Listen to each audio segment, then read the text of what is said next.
instaMERSION.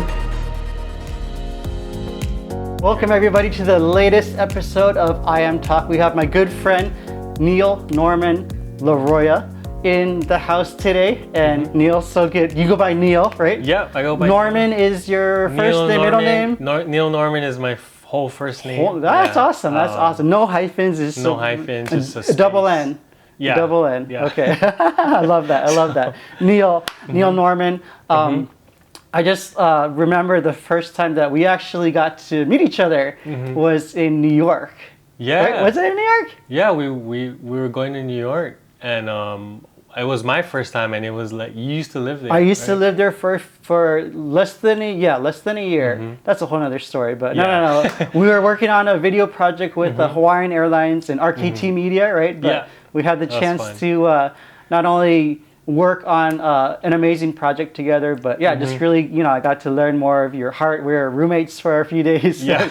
I remember we were also sneaking off in the middle of the night to eat some halal guys. Oh right? yeah, halal guys. Yeah, that was amazing. That was really good. That was food amazing. truck. Oh my gosh, yeah. So you must be super busy this past season. Just you're a videographer by trade. So Neil is the owner of Motion and Story, focusing on videography, photography, weddings, commercials, events. Am I missing anything else here? No, that's pretty much it. Yeah, commercials, and then I do hand select few weddings every year. Yeah. So. How did you get started in this business and in this industry?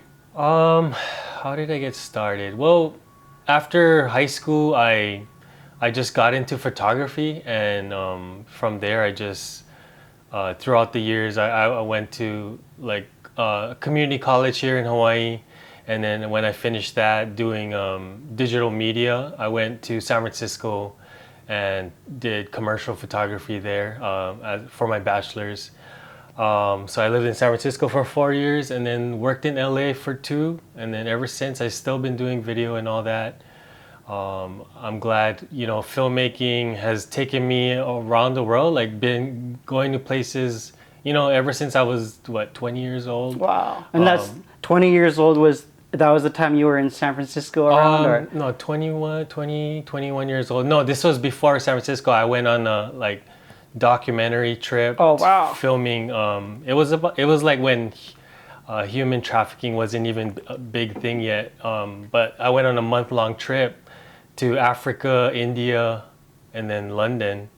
So that was my young experience, because, and I just found out that it wasn't actually for me, documentary filmmaking, especially when it comes to like those kind of issues. But I don't know, I was young back then, and just to have that experience, have that go experience, and travel, and learning to not you feel like so much emotion, but trying to stay objective at what the story you're trying to tell. Yeah. So I've traveled there. I went to New York with you. New York, yeah, that was amazing. I've been to the outer islands many times to film weddings. And just your whole transformation as a videographer, as a photographer, as an artist, I'm sure has changed so much over time. From the time where you went to college and maybe were in San Francisco, even technology, right? Yeah. Constantly morphing, constantly changing, and then I'm sure you constantly upping your craft and your creativity. So how has that transformation been for you, just being able to see this whole evolution of even just cameras, right? Cameras have changed ever since we were, exactly. I don't know, like even 5 to 10 years ago, right? The whole game has changed. Yeah, when I started in video, I was still editing on mini DV tapes. I'm sure millennials have no idea what you're talking about. That was like the last few tapes that we used in cameras. Yeah, and that was like you'd have to digitize it. Right. You'd have to put it into the computer because it was still on a tape. And then even back in the day, that was such an upgrade from what was it, like beta to VHS? Tapes, I forgot what the bigger ones are called. It wasn't like VHS? Betacam or I don't know. It's like so antiquated, right? But then going from DV or from digital video, right? Yeah. So throughout all those years, technology has changed, and it's just being in this working with cameras, you have to be flexible, and you kind of always have to be learning your craft because technology is changing. But the way we tell stories, the way we light for film, it's like those are like the basis of which to like a good foundation of telling stories. And yeah, so cameras will always change. That's why I actually enjoy more lighting gear and everything but the camera. Cameras are good. Like it's easy to get excited about them, but they always change within 2-3 years. So there's always going to be more megapixels, and there's going to be like 4K to 6K to 8K to 16K to I don't know 32K. I don't even know if that's a thing, but for sure things are just constantly improving. But like you were sharing, that there's certain like pillars or certain things that just no matter what, they remain the same composition, lighting.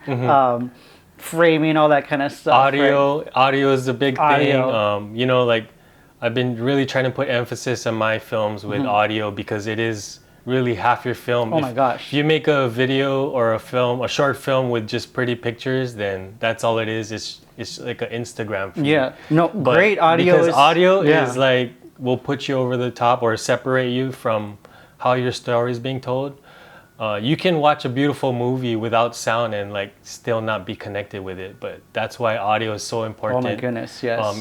It lifts your images to another level, and the structure of the story. Just what kind of trials are your characters or your subject, the person you're interviewing, what kind of things they're going through, and how they're overcoming it, and how they have changed throughout that process. So I could just see you learning a lot. Maybe it was from in the beginning, from school to maybe different work environments before you went solo. What were some of the key ingredients or the key things that you learned from other people as you were just starting to formulate ideas to say, no, it's going to be time to go on my own? Yeah. Actually, honestly, I was working for a company doing video full time, and then I was also I had my business on the side, so that's like a pretty good setup where you don't know if you can do video full time yet. Yeah, there's that risk, right? Yeah, and so you have a full time job maybe, and then you're trying to start your video thing on the side, and that was a good setup because you're getting income from your main job, but you're also you're also working with a few clients when you have time here and there on the weekends or whatever at nights to do your video thing. And I got laid off after a few years at this one company, and then it was just it was 2019, so it actually worked out. I had enough networking where I met you, like 2017 we went on a trip to New York. And just from there, I already built up a network where, I had enough video connections, or I could do jobs. I had my own clients. So it was actually a blessing in disguise. Yeah. So it kind of just propels you into, okay, you got to do what you got to do. No, and definitely. You got to have courage. Yeah. It's uncomfortable, but, you just move towards that being uncomfortable. Sure. And then just overcome, and that's where you really find out how creative you are. Or, absolutely. Yeah, that muscle that you want to just build. No, I love how you were just able to wisely navigate around that through, like first starting with that stability, but then taking on projects as you could afford with your schedule and your time, but just slowly starting to see that build up and saying like, probably like having this epiphany, being like, wait, I can kind of do this on my own, right? And at what point did you know? I'm sure a lot of up and coming videographers, right? They're maybe in the same position where they are working for somebody else, but they are thinking, I want to one day just be able to run my own, whether it's a freelance studio or maybe they're going to build a video empire, right? But just that turning point. At what point did you know? Okay, now it's time where I can. Yeah, just that 2-week paycheck, right? Because it's losing that stability. It's one of the scariest things. And on top of that, benefits. Yeah. And you have many mouths to feed too, right, with your household. Yeah, so that's a good point you bring up. I have 2 boys that are the ages of 4 and 3. They're almost 2 years apart. And I have another baby coming on the way. Could be any time now, maybe in a few weeks. But at that time when I was thinking, when I got laid off at my job and I was already doing videography, my own business stuff on the side, I guess what kind of advice could I give? I guess, you can still pursue your video job and all that. You should start off with how I had it. I think it's a good experience. starting off with a job that you've had, and then just working your side job on the weekends and all that. If you want to, do your YouTube thing on the side and all that. So it's a really good, it was just a good opportunity. It was just time. I didn't have any other choice. My like benefits and all that, you think about it, like my wife, I just kind of went under her insurance, and we just worked it out from there. Yeah. Just the teamwork aspect, as far as for healthcare and all that. Yeah, and then I saved up some money for my business, and then some of that money I also invested into the stock market, which I didn't do until last year when when it was 2020. But that kind of helped you provide some extra stability, even on the side. Maybe if the video side was a little bit slower, or at least you have something that's kind of moving and being able to pay some bills, right? Yeah. So that was a good experience. Now that we're here, I'm trying to start a YouTube channel. I actually had my Motion and Story YouTube channel, but I've never really put stuff on there. But now I'm looking to provide value for people, teach people some stuff, and kind of going past through, like my personal insecurities as an artist. I think I have some value to offer. I got licensed for my drone as a drone pilot to do commercial work. And so I learned a lot, and I'm just trying to take one aspect or one concept at a time, and then teaching that. And then even if no one watches, it's kind of like I can go look back on it, and I can relearn the things that I learned throughout the years. Oh, absolutely. But if people gain value from it, then that's just a plus from there. That's so huge. What you just mentioned right there, where your heart is, you've been blessed to be able to work with amazing clients and do cool work and build amazing relationships. But now this new aspect of just really wanting to almost like give back, right, through your channel, right, where, I'm sure there's just a ton of creatives, whether maybe they're just starting to explore the scene, or maybe they're just getting into videography, cameras, drones, or whatnot. There's a lot of questions that people have, right? Like, how do you get licensed? What happens when you're in a I was just talking to a friend about this, because I was just on a shoot before we're shooting right now. We were talking about drone licensing, and he was telling me the story about how he was on a commercial shoot, and he was in a zone where I guess he wasn't even allowed to take off. And he had to just do all this research, even though he was licensed.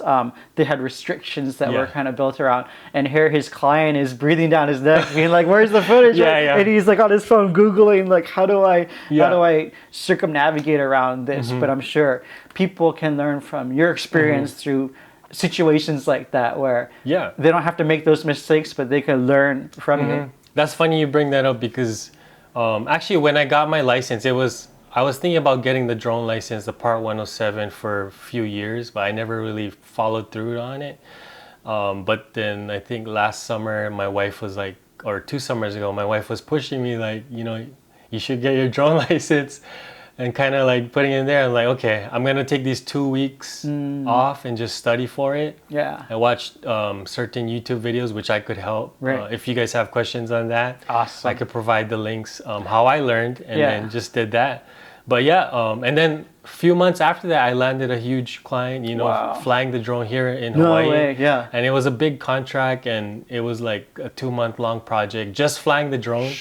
And it was just, like mapping out, 3D mapping out for, some of the state buildings here. And so this was a pretty big solar client, and it just worked out. I got my drone license, and then the client, I didn't know I was gonna get them, because jobs come and go, they come quick, and like if I didn't have my license, 4 months before that, I wouldn't have been able to do that job. So I'm sure for the common drone flyer, there's this question in terms of maybe, I can kind of get away with it, right? I don't need to get licensed, and if I don't get asked, or if they don't ask for my certification or whatnot, I can still make amazing footage and deliver and give them a good product, but what are the benefits of saying that, like, no, you're going to actually go through this process, which I hear it's kind of grueling in terms of the things that you learn. Some things aren't really applicable to even drone flying. You're learning about, I don't know, airplane, how to read airplane symbols, and you're like, oh, like, you don't even land a drone on an airplane field, right?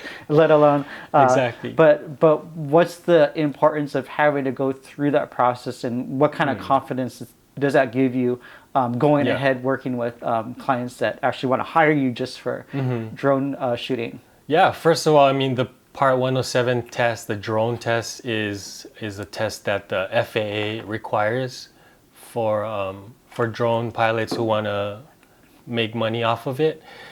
So yeah, I just going through that. It's a class where you learn about you're essentially a pilot. You're a drone pilot, so you'll learn stuff like things that you learn as you're gonna fly a real airplane. So you're gonna have to learn all that lingo and just how to read maps and all that. So you gotta learn how to read maps. You gotta learn how to tell weather patterns. So you're like a weatherman now. Yeah, I was just about to say. You can be the next Guy Huggy too. Yeah, exactly. Rarely I mean, they hardly mention drones. They do mention drones, but it's more just aeronautical stuff, just the basics. They want you to get on the same page, you know, as because you're flying in the airspace of, you're not really flying in the airspace of airplanes, but you're way below that. But it's just good to know what will affect the flight and who's in charge when something goes bad, you know? Oh, definitely. So yeah, but I'm just sure that coverage of even a client knowing that you're licensed, right, rather than just some kid that just bought a drone on Amazon and is just starting to fly, but that there's actually backing that you have with that certification. Insurance is another huge thing too. I'm sure, right? Just for coverage or incidental things that might happen if liabilities you're at a wedding and maybe you chop off somebody's hat or something like that, right? Yeah. So the liability, there's a drone insurance. There's a few that I've looked up online, and I can also share those resources. There's so many questions, but it at first it sounds daunting and kind of scary, but you know, drones nowadays they're very actually pretty intuitive. It's pretty technology, right? To crash one, I mean, I'm speaking for like drones that are bigger than the Phantom 4 Pro or the Mavics. Right. So certain advancement of So I don't really trust the small drones because they don't really do well in, you know. But when we're talking about the more consumer drones and the bigger drones, those are more safer to fly. And, I'll fly it over water every time. So it's good. I fly for weddings, and that's awesome. You know, a lot of different kind of use. The future is going to be using a lot of drone technology. So I don't know. Maybe when we're old men and we'll be transporting drones. I don't know. Next 5 years. I want to speak to you about just creativity, and I'm sure as you were forming your business, and even before that, having ideas of wanting to one day go solo. I feel like even like myself, where the emphasis at first is a lot on the artistry, on the videography, on the editing, on the cuts, on all the different cool things that you can do to tell the story in a creative way. I'm sure there's a lot of young videographers that are starting up in that way, but maybe they're not business savvy. They don't know how to use QuickBooks. They don't know how to speak to clients, or even some are just so.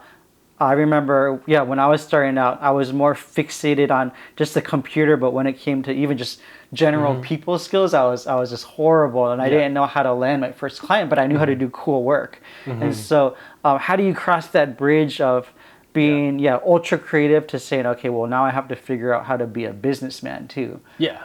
So this was something that I also learned in school when I went to school in San Francisco at the Academy of Art University. Was business classes, because you can be a good artist, but if you don't know how to do the business side, it's kind of hard. Like, you're just going to be stuck at being a good artist that nobody knows. So the business side is, you kind of have to really have a good foundation. Absolutely. And don't short sell yourself. Know what the value you're bringing.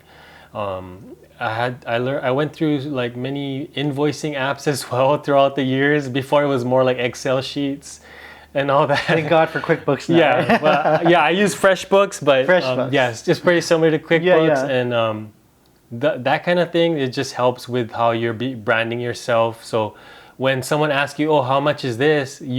Instead of just sending them an email with like a price and all that, like I'll just send the invoice that has our motion and story letterhead and all that. And everything's professional and clean and just to the point, you know. So stuff like that helps. Talking to clients is, I mean, a lot of it is word of mouth as well. Just the networking that you built up throughout the years, and just networking, you know, just especially over here in Hawaii. Right? Yeah, especially in Hawaii. As far as like, pretty much networking. I kind of lost my train of thought there. No, it's okay. It's okay. I'll help steer you back. Yeah. When it comes to the creative process, let's say if I was a client and I said, "Hey, Neil, I love your work on your portfolio, motion and story." Guys, hire them. But let's say if I was getting married, or if I had an event that I wanted to capture, or even maybe it had a 60-second commercial spot. What's your process in terms of how do you start those conversations, and when it goes to what drives your creativity and in ways that you can help the client achieve their vision and even beyond? Yeah, when a client comes to me with a project idea, the thing is, when you're working with clients, it's like you're not going to be, many times you're not going to be able to just have it be your own vision. You're going to have to collaborate with them. So you're going to have to take what their perspective is, what their goal is, what kind of audience they're speaking to. You want to be well versed on who you're speaking to, because then the message will get across. Even just keywords that you use that kind of perk people up when they hear these words. It's almost like for the clients. You have to get into their mind a little bit. Right? So it's like sociology, you know, just understanding how people think and what they're kind of drawn to, what's viral at the moment, stuff like that. Just being a good communicator and understanding the whole project as a whole. So after a client comes, I just kind of think of shots that could visually, what could really tell the story of what this project needs to be. Whether it's like I really enjoy lighting in film and cinematography. You know, that the thing about cinematography is not just all about cameras. You're telling someone how to shape the light. Oh, absolutely. Or how does the color of the light tell the story of what's being told, and all of that. You know, so.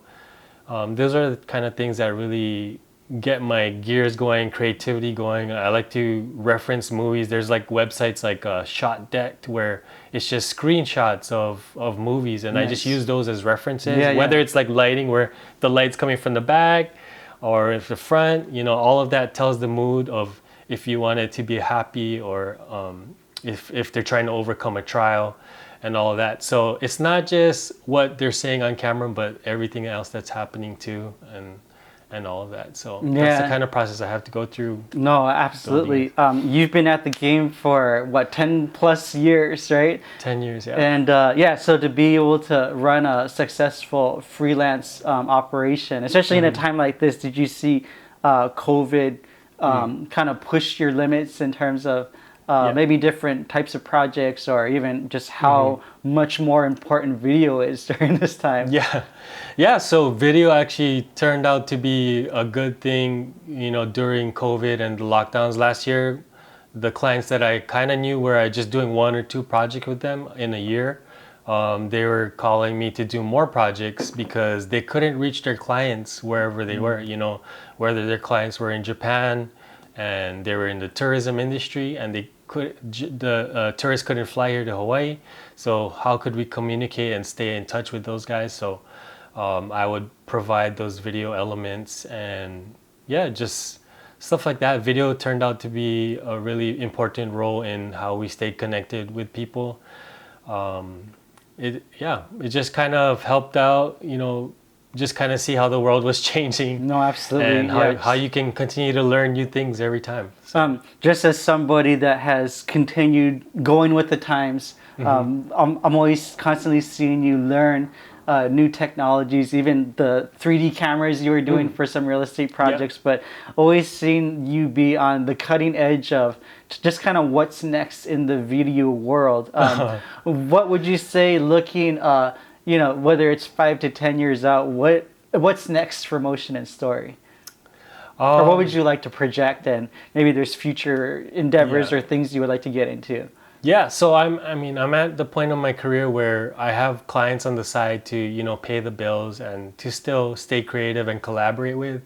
But I'm also at the time in my life, being in my mid-30s and doing more passion projects. So I just made a short film of, it was kind of like an announcement of our third child, like what gender will be.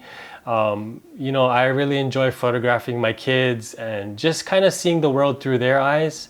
I'm going to reference the Bible because, it is a part of my life. Absolutely. And like when Jesus talked about like seeing life through the eyes of like having the childlike, perspective. Yes. And so having my own kids, like I see that, and they teach me a lot every day too. And just, they're the big blessings, but they're also a lot of things that I'm learning from them, because I think they are like little geniuses, just the way that they see the world, the way that they imagine, and I kind of miss those days, honestly, right?